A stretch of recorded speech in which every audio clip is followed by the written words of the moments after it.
What's up, people? Back with another reaction, back with some more Orchestral Maneuvers in the Dark as we continue through the bonus tunes on this 40th anniversary edition of Crush. Thank you again to Stuart. And the next one in the bonus track playlist is Drift, a single word title.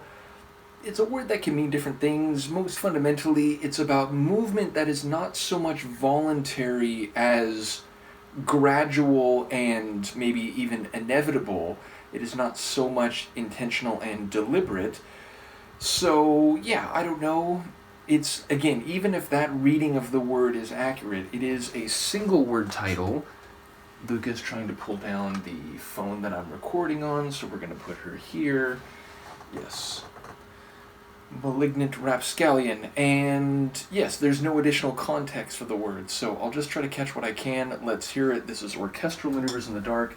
The song is Drift, and it's from the 40th anniversary edition of Crush.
About a minute or so in, I got a sense, you know what, this is probably going to be an instrumental.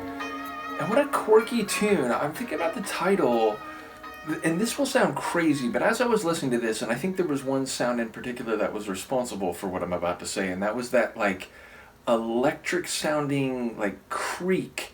It was like, sort of this stretching sound. And it gave me this sense of, like, being on, if not a pirate ship, like a ship in the 18th century or something. But because the Sonics did have this electricity to them, and also that main melodic run which sounded somewhat xylophone-esque, it felt like I was on, like, a synth art ship in the middle of the synth ocean, which I realize is very abstract and ridiculous, but I guess that's what happens when you listen to instrumental tunes. I've talked about it before when it comes to techno and trance, especially techno and trance that doesn't have any notable samples, or like Sybian as well, where it's like this atmospheric soundscape and there's melodies or sounds which have like a vibe, but which your brain is sort of free to do with whatever you see or however you interpret it, though again, the name of a track can influence that, and maybe that's what happened here.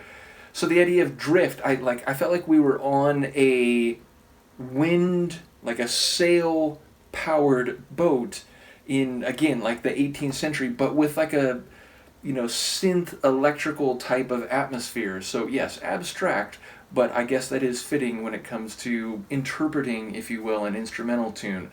So yeah, drift, as I took it here, is maybe being adrift at sea, or lightly drifting with the wind in the sails of your ship that does not have like a motor. Now, I don't know if there's anything related to that was in the mind of Mr. McCluskey or Humphreys when they were composing this one, but definitely that's the vibe I got. It had a quirky sound to it, definitely the different layers brought, and different sections. I mean, the overall vibe, again, it was sort of floaty, and there's that stretching sound which, sounded like a wooden ship creaking out on the water, though again with a bit of an electrical sound. But then it would go into those more intense sections with that like triple snare hit, and that had a more forceful vibe, and then it would sort of alternate back and forth. Then in comes what I think was a saxophone. I mean, maybe it was like a clarinet, I'm not sure. I think it was a saxophone. But that brought a bit of a soulful kind of human vibe to the tune. And yeah, so as I said, about a minute in, it's like, okay, it looks like this might not have vocals, but definitely one that had a vibe and an atmosphere. It had me imagining a scene. So yeah, maybe not a track that you'd put on an album, or not like an A-side track on a single release, but a compelling one as a like B-side on a single, and almost like with a bit of a soundtrack vibe. And, I've mentioned before, OMD, as I've come to understand, they have tunes that are way down the, like, catchy, it's going to be a tune played on the radio, like a synth pop hit style track or set of tracks. But then they have tracks, like, way on the other end that are, like, more experimental and unusual and atmospheric. This one was definitely more down that latter side of the spectrum, though still kind of, like, catchy and smooth enough that maybe it was somewhere in between the two polar ends of the scale. So yeah, definitely an interesting one, and I do wonder, what was the provenance of this? Was it a B-side on one of the singles from Crush? So let me know if you have any insight. In any case, thank you again to Stuart for this special anniversary edition, and we'll have more OMD coming once we finish. Do let me know, and I will see you next time. Peace.